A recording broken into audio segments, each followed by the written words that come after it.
We've got a couple of people. Hello? Hey. Yay! You can hear me? Okay, that's good. Hello, I can hear you. Hey. Hi. We haven't got everybody yet because Hugo. Okay.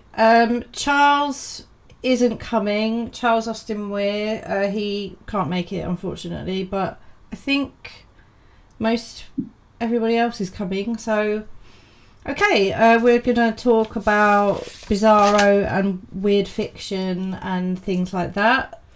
Amy Vaughan should be on her way.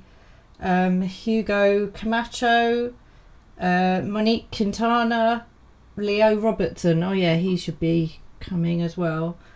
And Lisa Cantorell. So, hello. Hey. So, shall we just start and hopefully everyone else will come by, or I don't know. Should we? Let me just send them a quick message. Hang on. Oh, Danny Brown, she's supposed to be here. Just give me a sec.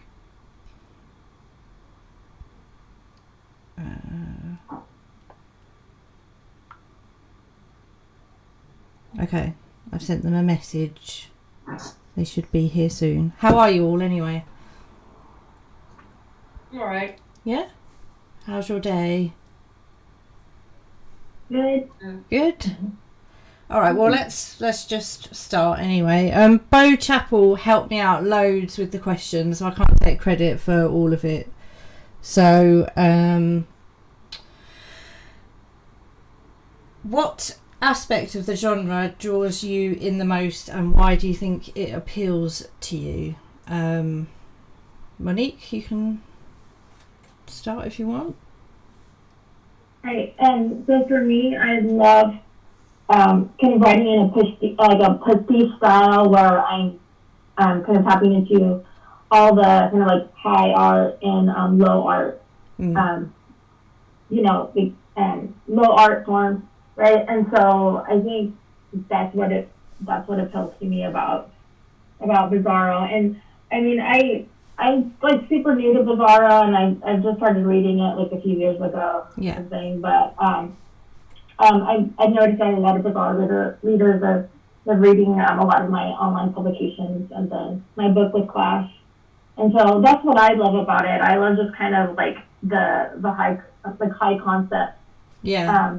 like aspect to it, and just tapping to all these different things that I love, and just being really kind of like ridiculous and outrageous and grotesque. Yeah, kind of like lowbrow, like pop surrealism or and things like that. I think that's what appealed to me as well. Anyone else? Hugo? That does appeal to me about Bizzaro. I don't know. It's like when I discovered Bizzaro was like finding what I was what I wanted to find in literature, but I couldn't, which is the same feeling as I get when I watch movies or play video games or listen to music. I love literature, any kind of literature, but it was like, I need some punk rock.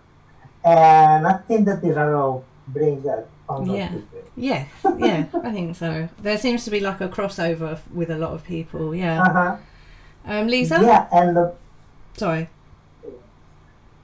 No, I mean, the magic is that you can read a lot of different authors but when they are working with Bizzaro, you see what that every author brings Bizzaro to their own particular game, and you can identify Bizzaro even though you're reading very different people writing it, which is something that I find quite curious, and I like it very much.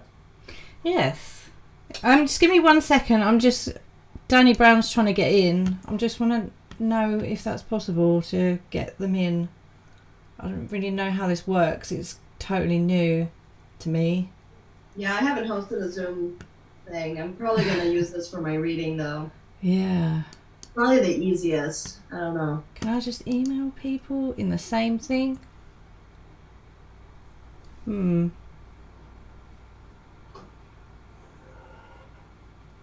I mean, they have to sign in and download Zoom and all that, though.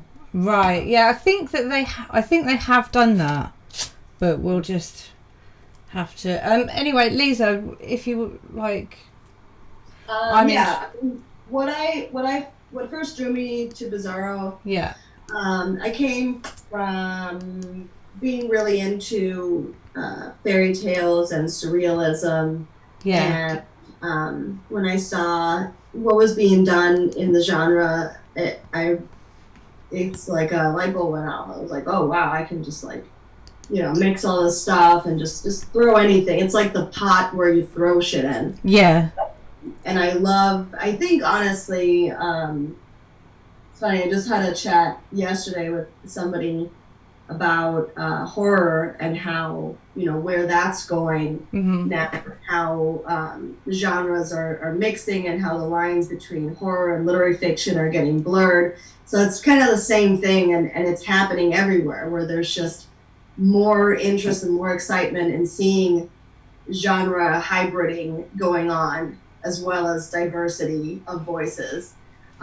So that's what's exciting to me about Bizzaro, because I feel like Bizzaro is kind of this code secret ingredient for the idea of, bending and merging genres and pushing genre expectations. I mean, I just think, I'm not big on genres. No. Even Bizzaro, like I feel Bizzaro is limiting. I've seen people having like lengthy, idiotic arguments about what really is Bizzaro. Yeah. Honestly, I don't give a shit. Yeah. And people are like, well, I don't like all this quiet horror. I need to see like anal rape and decapitation. Yeah. But then people are like, well, I don't like horror. You can see anal decapitations, and that's all. I don't want to do that. Like, stop. Just stop. Just, it's hard. Like, just, if you're into the idea, if you're into the premise, if you're interested in the characters, like, just enjoy it. Like, it's not, you don't have to be in, like the boxes need to just all go away. Like, I agree. I mean, when I write flash fiction, sometimes there's the only weird thing about it are the people in it, and you're just as likely to read something completely weird happening in a horror as you are, maybe even more than some Bizzaro book. So there's, genre is quite your limiting. People are always weird. Your people are always weird. I like weird people. I'm sure we all do. Hello, we've just been joined by Leo Robertson and Amy. Is that Amy Vaughan? I can't see you properly. Is that Amy? Yeah. Oh, it is. Hello. I have the wrong name, but you changed that.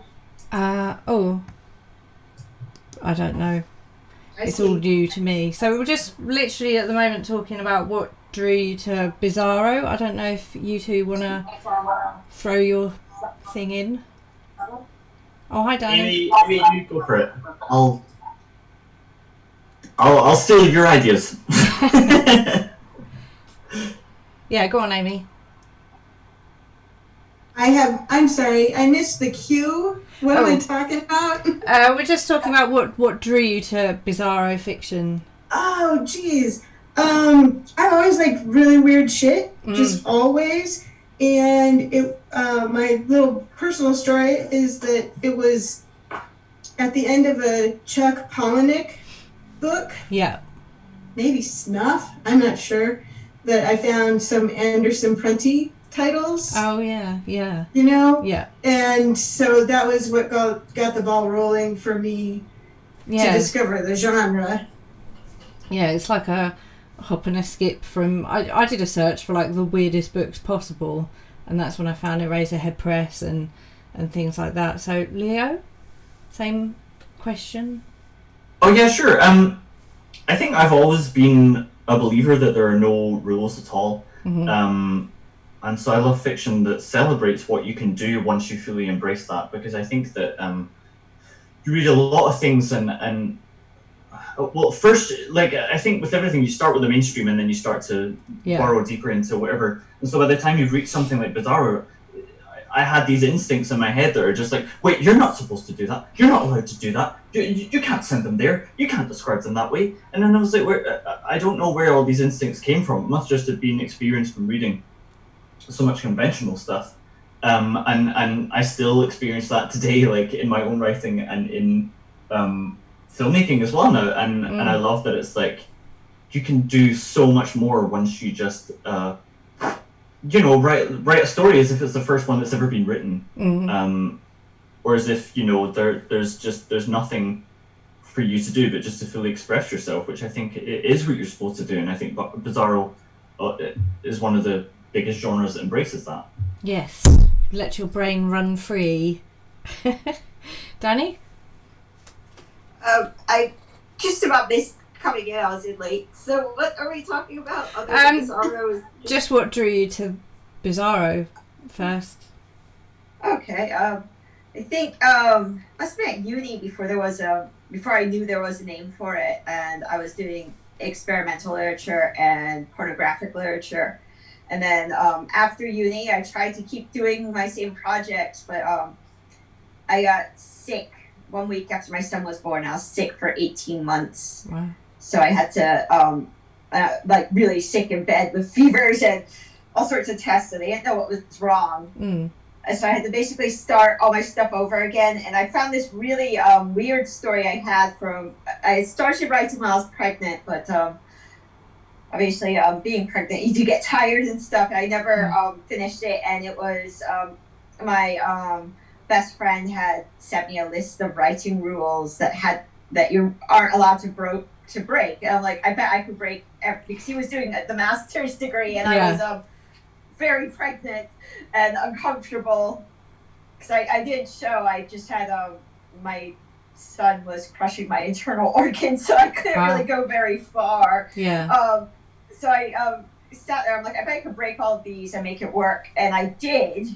But unfortunately, my friend passed away before he could read the finished project. But and I've been trying with a lot of my stuff is to see if I can repeat that again. And there was one stage where I think I wrote like 10,000 words a day and tried to get back into that flow. It's basically 10,000 words a day.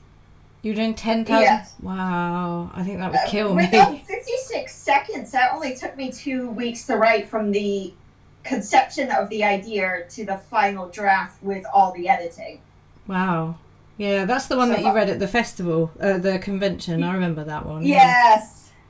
So if I'm in the flow, and it really works very well for me.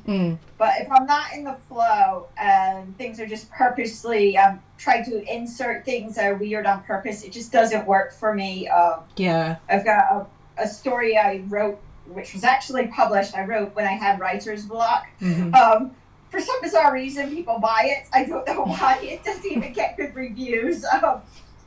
And that forced writing, it doesn't work for me, and there's like forced weirdness in it. It just didn't work. Whereas if it flows naturally, like with 56 seconds, it's definitely not Bizzaro story, but it has the elements of Bizzaro in there in places.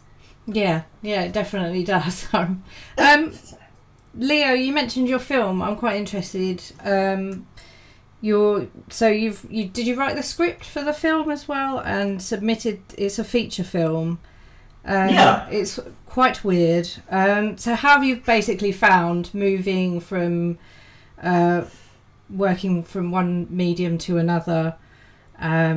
Does weird fiction translate easily to film for you? Good question. Yeah, I mean, our film is called The Truth or Net Apocalypse, and it's like a live stream call about a bunch of people who are trying to figure out how the world is going to end while the world is ending. And so, and it costs us nothing to make. And now I say that like we ended the world for free, so it proved that we can do that. We can basically do anything now, I feel. It's a creative medium like any other. You can overcome budgetary constraints so long as you're willing to think of creative ways around them. And when I think of like what makes me lose interest in films, it's like the story is the reason everyone's showing up that day. And I think if you've just been writing for so long, then you have like flashier stuff to show people than just words. So it's exciting, but it's also a little bit like turning, you know, something that you're very good at into a university group project where there's like 4 or 5 other people that are just not going to work as hard at it as you are, no matter what you do. Why did I do that to myself? I always found that with drama, with acting and stuff. And then like involving other people, like leaving the house and like having conversations about their days. Like I must be going mad. But it's no, I mean, of course, that's the challenge for me. That's what I wanted. Really, I wanted to be challenged. So yes. So yeah, it's good. It's good fun, I think. And the thing that surprised me is that the film is like totally. It is something that I wrote entirely by myself, and it's filled with like pure my humor, like no pandering to anything, and people seem to enjoy it. And I was like, I thought it was just incredibly strange and like something only I would laugh at, or that I would get to laugh at the fact that no one else was laughing at it, at least. But more people enjoyed it than I expected, so I'm excited to see what happens with it. Are you entering it for festivals and things?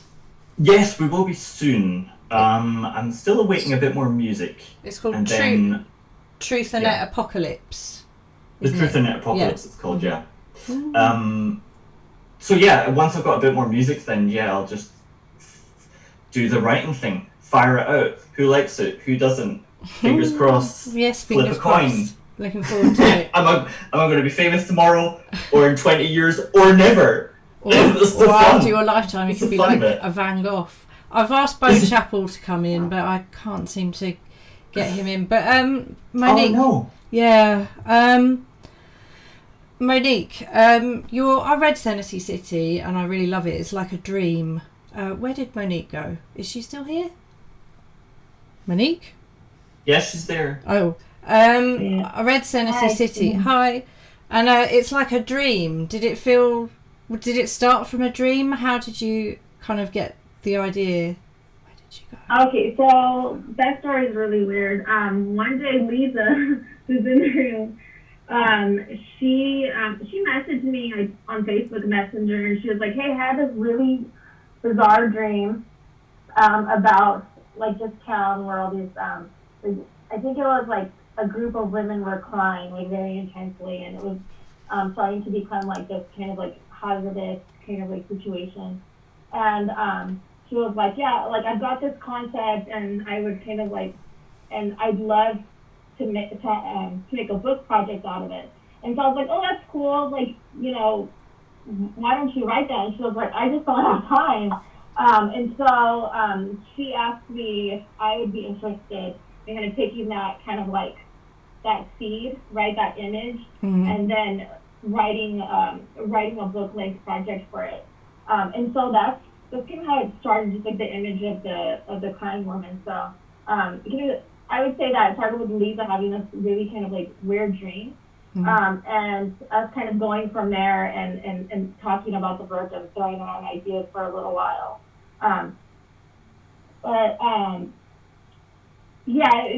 It started like that, and I think eventually the book kind of almost became like a lab in a way, where I was doing all these like, really weird things, and I'm just like doing whatever I wanted with it. And I think Clash gives me a lot of freedom to do that, right? And so it started from there. I was writing a few online pieces for them. Like I think I was writing maybe every other month. I was writing an online piece, a lot of nonfiction and like short stories and things like that. And so I think Lisa was really into my style, and we worked well together, and we connected that way. And so that's how it started. Is like I think her just getting interested in my writing, and then she had that weird dream, and she was like, "Hey, let's like do something like really weird and like fun and experimental." Yeah, so it was like a big experiment. Like you used the book as an experiment. Yeah, I like that. It's got a very fairy tale kind of feel to it, definitely. Yeah, it's like a fairy tale telenovela. Like I feel like that's what Monique has this fun vibe, and the world that she created. Weirdly, that was not actually a dream. It was just like a weird vision. I had the image in my head of I was picturing the the church in Puebla where I grew up, in the Zócalo, the like main church. It's this beautiful Spanish church in the center of town. This very graphic, bleeding, crying Jesus inside, in a glass coffin. But I pictured all these women just like suddenly converging upon the church. They all just start crying, like, and for no reason. They don't even know. Women from all walks of life. They just collectively, at the exact same moment, all start crying uncontrollably. They can't stop, and they just kind of converge onto this church, and they gather there, and they just keep crying and crying and crying, and everybody's like freaking out. They're like sending clowns to try to cheer them up, sending That's priests, amazing. It feels like, very metaphorical, like it's like they're all crying together about, you know, things but they don't know what together. they're crying about. Yeah. And then they cry so much that the city floods. It becomes a national emergency. So that was my whole vision. Yeah. So I told Monique, I'm like, I really think, like, you know, I've been wanting to work with her, and I loved her aesthetic, just the way the way she puts words together is just really magical to me. And so it's like, you know, see what you can do with this, you know. And we you know, I think we came up with an outline. She came up with like the general, the premise of what it would be. She told me what the gist of the story was going to be. I'm like, yeah, that sounds great. You know, just write it, and then I'll edit it, and we'll go from there. And I didn't really do much edits because I didn't want to mess with what she was doing. She has her own way of telling a story. It's not the traditional way. It's very I don't know how to describe it, but it works with her style. Yeah. So I mainly just kind of smooth through to just make sure everything's clear, what's happening, because sometimes it's a little confusing because it is a little experimental. Yeah. Yeah, so while you're here, that kind of leads on to your, you and Christoph Paul run a press, Clash Books. So I don't know if you want to just talk about that, how you both decided to do that, and what your mission with that is. Yeah. I mean, the way it started is just all very circuitous, and there's a bunch of different versions about how it actually started. But, you know, when I met him on Facebook, actually. I met him through the Bizzaro community, because he had gone to BizarroCon, so then he got added to the Bizzaro family group, which is exclusive, and only people that attend BizarroCon can get added to this group. So when he got added to the group, and he had been looking, because he writes kind of bizarre hybrid stuff that just doesn't fit in anywhere. He wasn't fitting in with the literary people. He discovered Bizzaro, and he's like, oh, man, I'll check that out. That seems perfect for me. That's like what I do. He's kind of more of the school Bizzaro of like inspired by like 80s movies and stuff, and like crazy and, you know, goofy, zany stuff. So, you know, when I met him, I knew that we could do a press. And I think he thought it would be cool if we did a press, but it took a long time for us to actually get to that point. We started a website first. Actually, we didn't start it. Somebody else started it, but I ended up taking over it. And then we started, you know, doing books under the actual Clash banner. And then, you know, as we did it, we kept figuring out what it was, and we're still kind of, it's becoming itself. Like, it's not something where we're like, this is what it is, you know? Yeah. But it's something that just organically arises from our interests, our tastes, and studying, you know, trends in the market, and you know, finding things that are relevant at this time. So we are publishing a lot more women, you know, a lot more, you know, we're trying to publish more people of color. We've been doing that from the beginning, though. There's definitely a good mix with your, you know, we just, you know, want to have things that excite us, and intrigue us, and that we feel have some kind of potential either to be a literary accomplishment, or to just literally to sell, or just something that's cool, you know. And we try to kind of juggle and keep a balance between the things that are going to actually, you know, give us the funds that we need to keep doing this and, you know, doing what we love. So it's this kind of like balancing, juggling act. And we're both writers, so we're both edit each other. So he's my editor, I'm his editor. Yeah. So I have to edit everything he writes. And he was churning out the Mandy. He was like, oh. The Mandy DeSandra stuff. Gross sex. Yeah, I've read the the White House one. What's the White House one? I forget. White House. Yeah, that's probably not even that crazy. If you want to read something really, the Giantess Globalist Sperm War is like that disturbing book. Like, I'm gonna have to read that now out of curiosity. It's piqued my interest. And what's really exciting is this fall, so Christoph and Mandy wrote The Haunting of the Paranormal Romance Awards together. Yeah. Whatever that means. I think the initial idea of the story was something inspired by a short story I think that Mandy had written a few years ago, and he kind of brought his I don't know, more of his structure and polish, I guess, to what she does. But it's a narrative that is very female-centered. It's all these women who are at what I love about it is it's so meta and so funny as far as like what it says about the writing community and all the bullshit politics and all this stuff.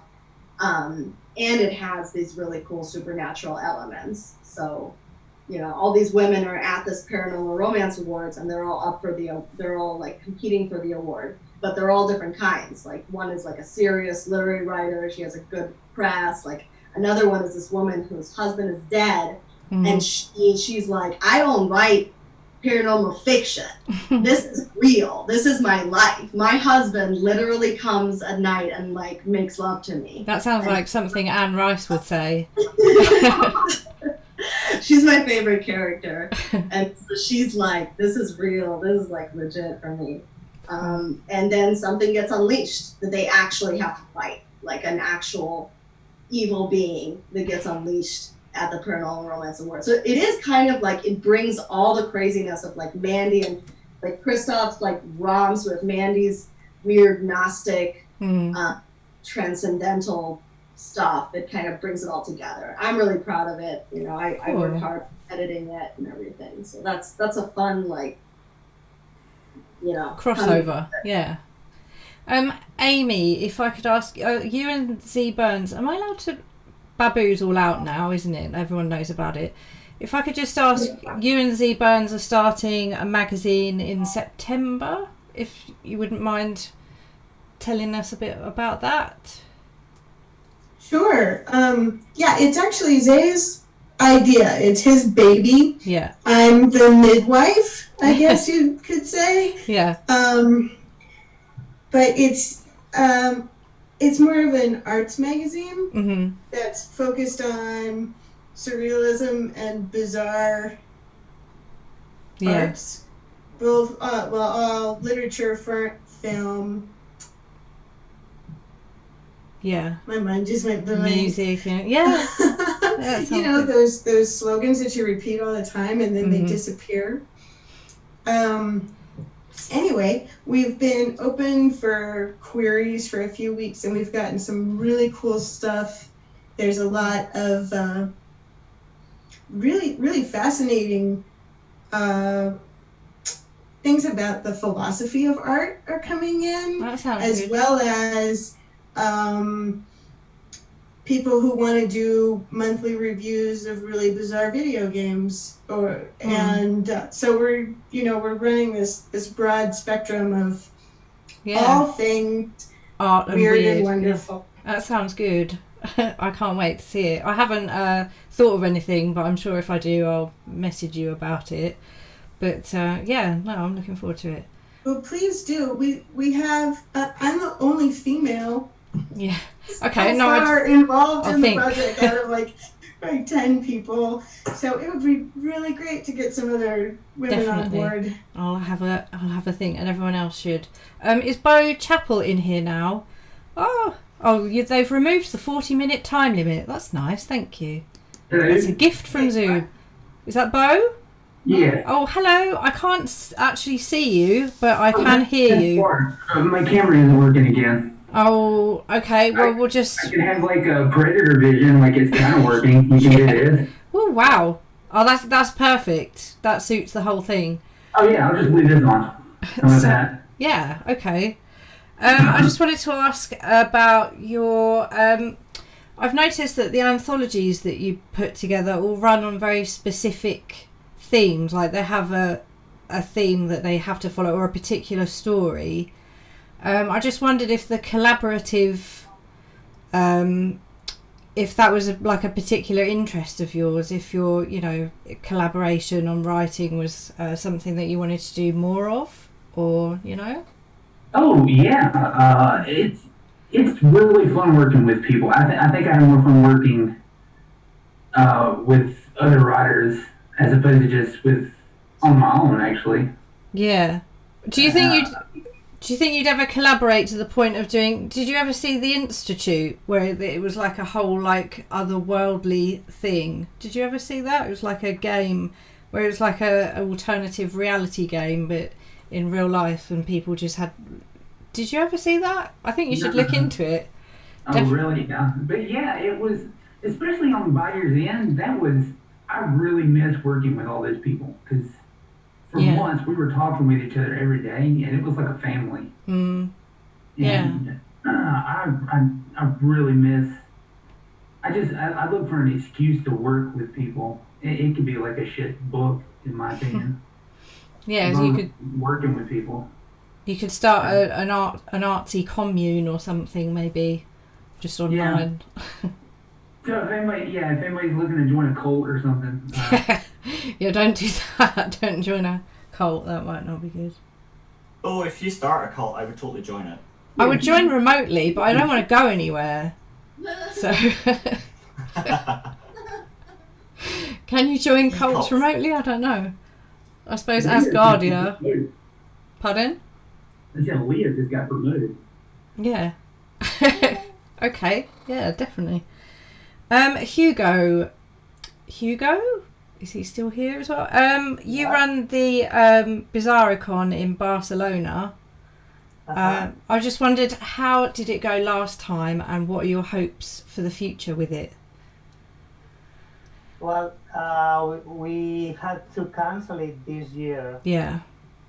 Unfortunately, because of this pandemic thing. But the last year I think it was really wonderful. Yeah. I think that when I went to BizarroCon in Portland, there was this particular kind of magic where you felt like very welcome.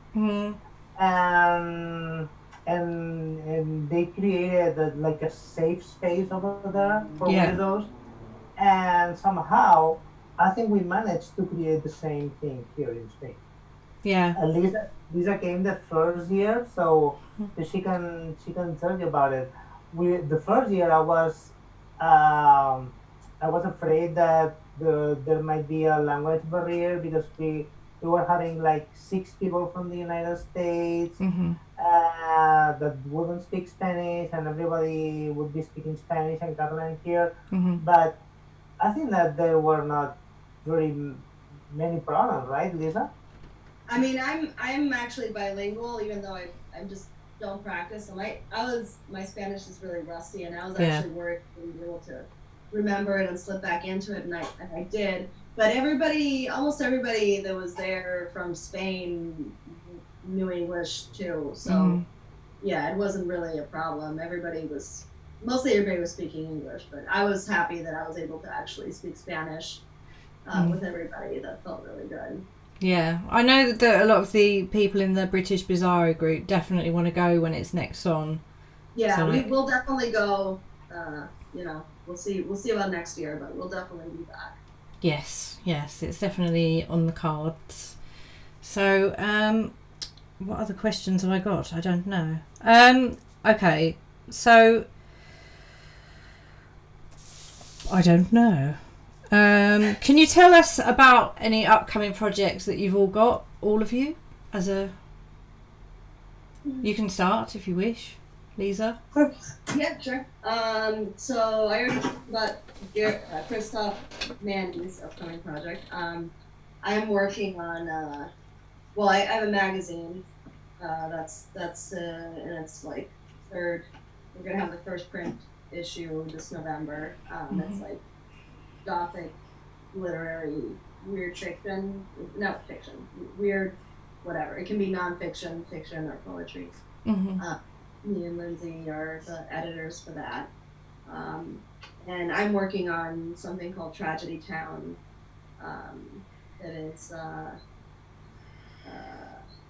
should be out next year. I'm actually still not sure what I'm gonna do with it because I feel like maybe I should try to submit it somewhere. Versus putting out with Clash. But Tragedy Town is it's about a world where everybody has a tragic fate, and it's kind of the culture and the religion. It's something that is celebrated and kind of leaned into. People really lean into the tragedy. All right.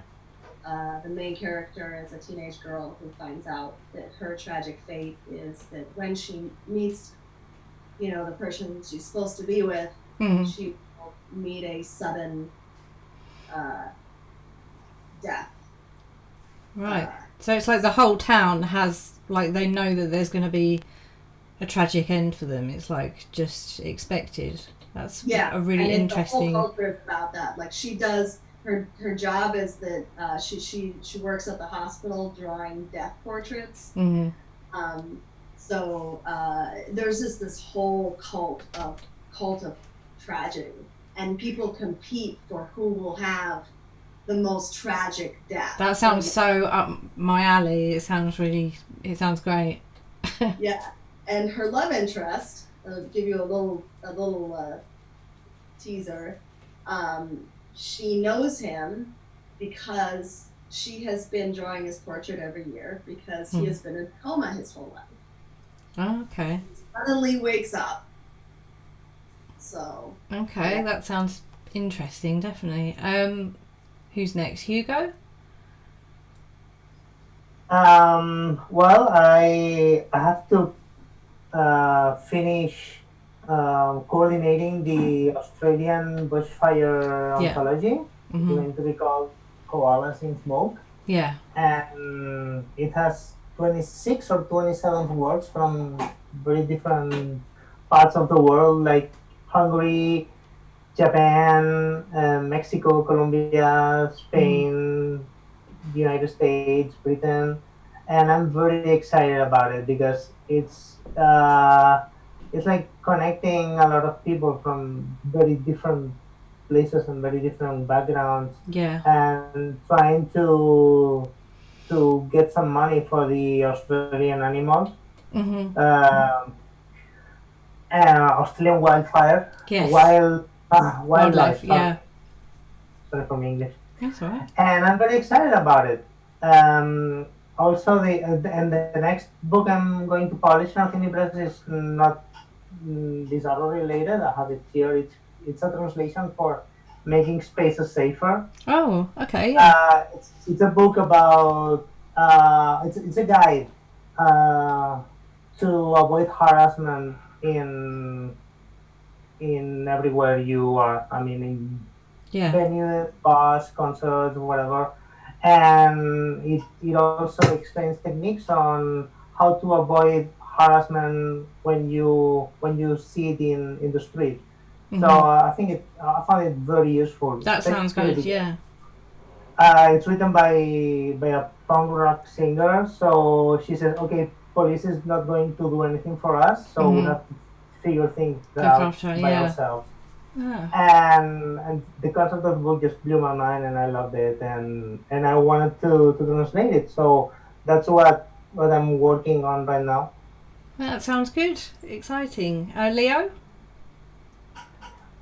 Yeah, at the moment I'm doing research for a horror script that I'm writing for me and my friend to do in his mum's art studio this Christmas. Oh. So okay. I was watching loads of these like found footage films with just like 2 or 3 people in them or something, and I was like, they're so simple. Yeah. Like, it's such a simple idea. Of course, I've got like this massive stack of books on like the philosophy of death, or, like why people make art and all this. So I think I'll just keep reading loads. Yeah. Because every book I'm reading changes what it is that I'm going to write. There are some really effective found footage films. Some of them are good. Like Host, well, that was on Zoom, wasn't it? That was quite good. Oh yeah, I need to see that one. I just saw that. That was cool. Yeah, it's so close to my own thing that I can't watch at the moment. Yeah, no, I understand that, yeah. If you get any other good found footage recommendations, please send them my way, because I do enjoy watching them. Yeah. And then there's one like a documentary, I don't know if you've seen Lake Mungo. I mean, that's got quite a few people in it. I don't know Oh that god, one. I love that one. Cool. Yeah, it's really good. And then I've completed like 2 short story collections, and I have a novel that like it's just first drafted or something. And it's anyone's guess when I'll do any of those. Just depends. You know how it is, like you just pick up the mood and you're like, this is the best book ever, as opposed to like, this is the worst book ever, or I forgot I wrote that, which are like my standards. Sometimes you surprise yourself pleasantly, and sometimes it's like, what was going on? Even after doing this for so many years, I'm just like, do you know what, it's not a big deal. You don't have to listen to what I have to say. I was just being silly. So see how it goes. Amy? What's next for Amy Vaughan? I have several projects going on. The biggest thing is probably that Freak Night. There's a novella of mine called Freak Night at the Sleazy Motel. It's coming out mid-October from Thick and Veiny Books. So that's very exciting for me.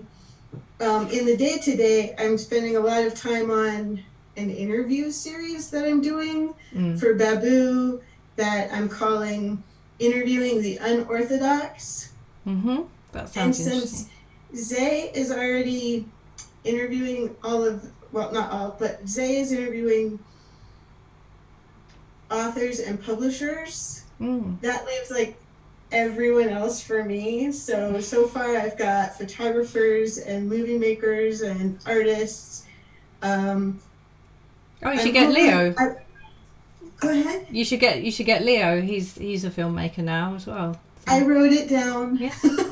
It could happen. Yeah. We'll touch base. We'll do lunch. Yes. Okay. Have his people call your people. Yes, exactly. They're all me. Yeah.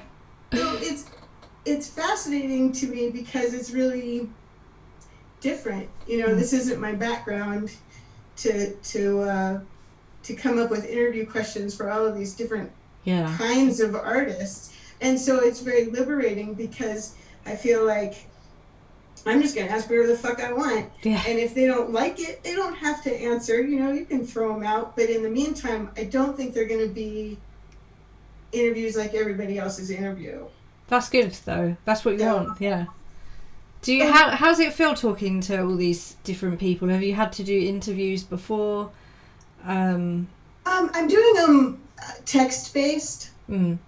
So it's I'm comfortable with it. It's easy for me to reach out to people. The worst they can say is no. Yeah. Actually, the worst they can do is return something that needs massive editing and lots of questions. But I'm really cool with it. That's good. It's fun. Yeah, good. Bo, what's next for you? Well, when I'm not in the Matrix, I guess. I just released Our Biggest Fears. I'm just, kind of, pulling down from that with all the promotion from that. So yeah, that's very new. Is that actually out, or is it still pre-order? No, it's out. Tiny Home Invasion. So if you like your home invasion serial killers and want a twist on it, and want to deal with heavy emotional backstories of dark family, that kind of stuff that you don't want to deal with your family type things. Yeah. Give it a read. But then the doing some artwork for a friend for his children's book that's hopefully going to come out in October.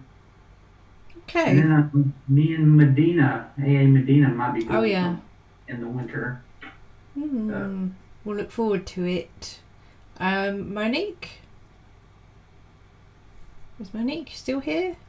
Monique? Yeah, I'm going to unmute. So I'm working on a story collection about the secondary characters from Cenote City. And I'm structuring the manuscript like a codices.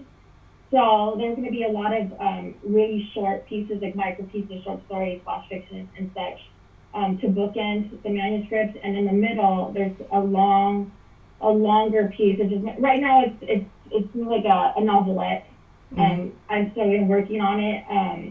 And it's like a neo-Western Gothic blood ballet type thing. That sounds so good.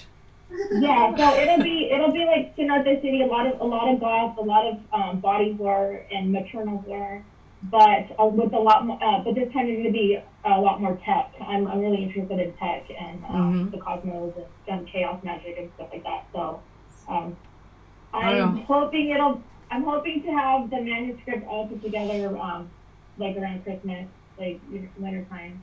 Yeah, I'm definitely getting that. It's really close. So I feel good about it. Yeah, good. That sounds fantastic. Danny, how about you? Okay. Yes.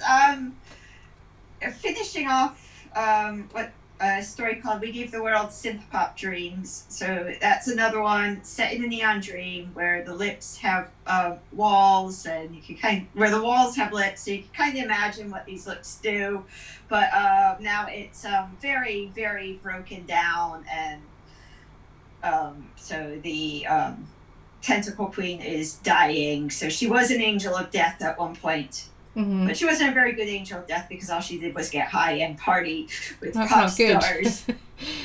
So, she's managed to capture one who was right on the tail end of British synth pop, which I think I used that in Sparky the Spunky Robot again. I seem to have a thing for picking on those types of pop stars because I like the early synth pop and I don't like the later stuff. So she's captured one and she's trying to mate with him. She keeps on having children, but her children are born with tentacles instead of hands. But she gets a girl that's born with hands. She can cut off the girl's hands as soon as the girl hits her teens and power her little weird sex bot filled underworld for a bit longer. That sounds fascinatingly balmy, and I'll definitely want to read that. Finishing that off, I've been I had some awful neighbors where the police were looking for them at one point after they had left. So I wasn't able to write for months and months and months because it was constantly loud. So I'm trying to get every story I said I would finish over the last 18 months finished. On top of that, I'll be finishing the penis bird drawing. So I've got one where you can kind of see what a penis bird is better on the screen. I'm hoping I'm on the last of the penis birds now. I'm sure the internet says otherwise because they're so immensely popular. Is that just for putting online? Is that for anything in particular? Right now, I've been putting them up on Redbubble as I just don't have the resources to have stuff printed up, and I can't store it in my house right now because I live in a festering hellhole, basically. It's bad enough storing books in here, and I have 3 cats. So I am just putting them up on Redbubble for now. Once I move, I will see about having prints and stuff available when I do conventions, and I will try and get this one printed onto fabric. That's like a Hieronymus Bosch or something. Like a hell scene or something, but with loads more penises. I like it. Yes! All of my art is influenced by medieval art. And that explains it. Yeah. Especially in a manuscript. So I'll be, after I finish the last penis bird here, which I hope is the last penis bird, probably won't be because people love their penis birds. I'll be focusing more on you found your niche. Angels.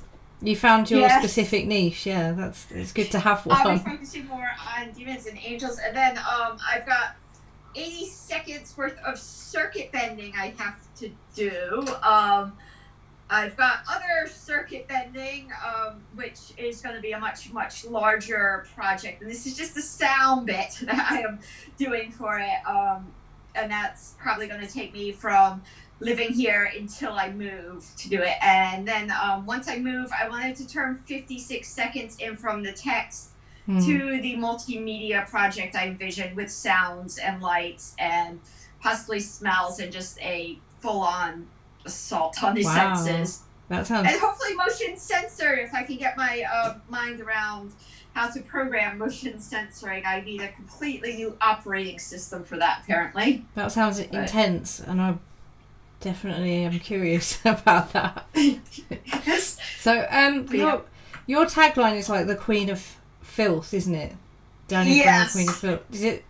Does that come from anything specific?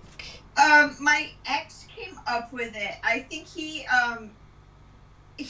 had trouble understanding that I always wanted to return to experimental stuff, and my initial intentions after leaving university was to do multimedia, full-on central assaults on a person, and he just like the only stuff of mine he read was what I did at for my final project of uni, which was a porn lit piece, and My Lovely Wife, and which is definitely an extreme horror piece. So he just always thought I only do like filthy extreme horror and sexual stories and stuff, and he had trouble understanding that that's not what I want. I was just doing text because that's all I had the resources to do at the time.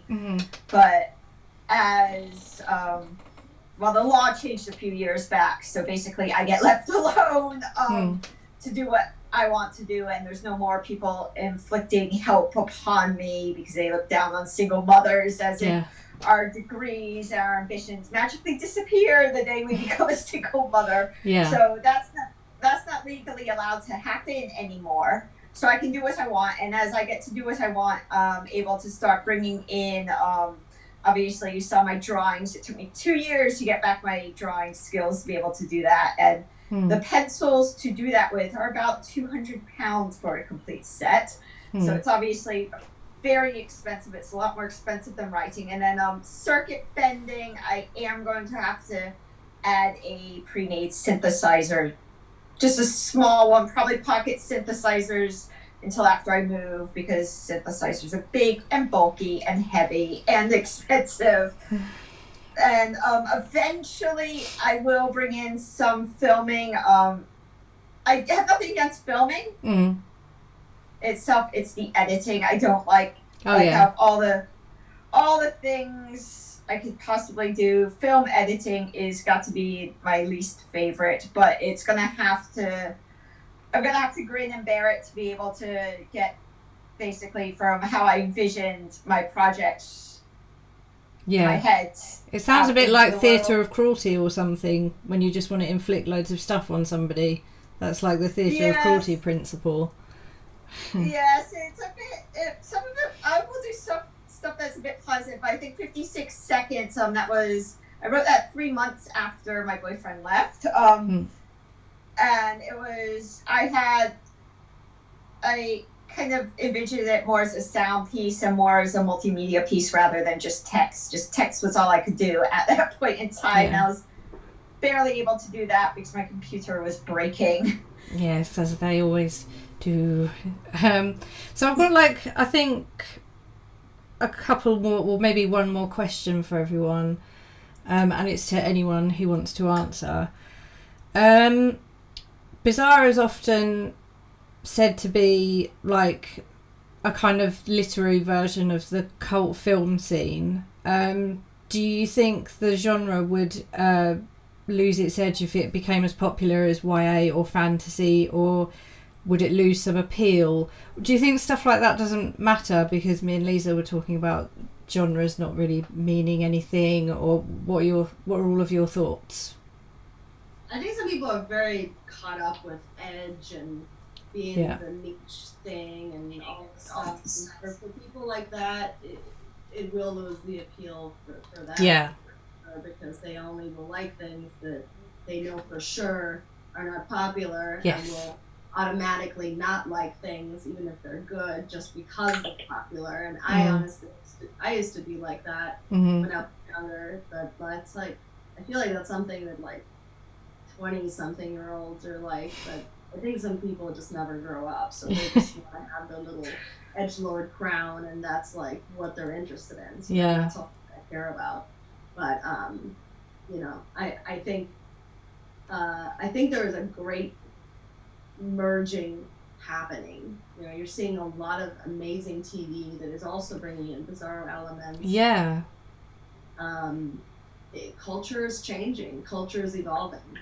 It will get diluted. You know, you won't find it in its pure form. You're going to find it in a more accessible, easy to wrap your head around form.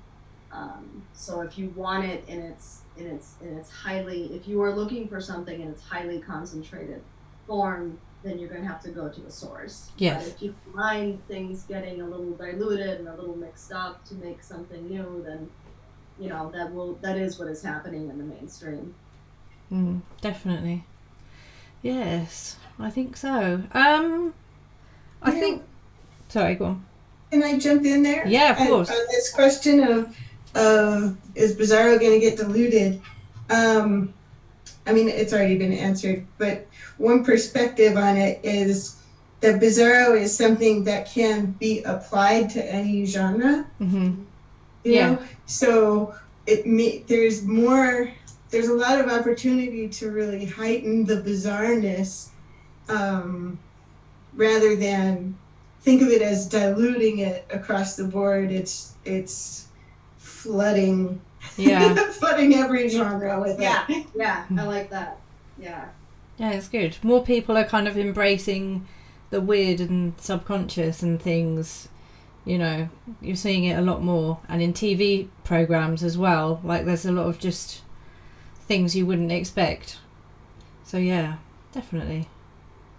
Anyone else got anything that they would like to add? Feel free. Anyone? Okay. Well, I think probably we'll leave it there, if that's all right with people. Thank you very much, everybody. I'll put it up on my YouTube channel and have everyone's links and stuff. But yeah, thank you very much for coming. And I'll see you all soon. Thanks, Maddie. Okay. Thank you very much. See ya. Bye bye. Nice to meet you. You have to try and figure out how I turn all of this off now. Okay. See you. Bye, everybody. Bye.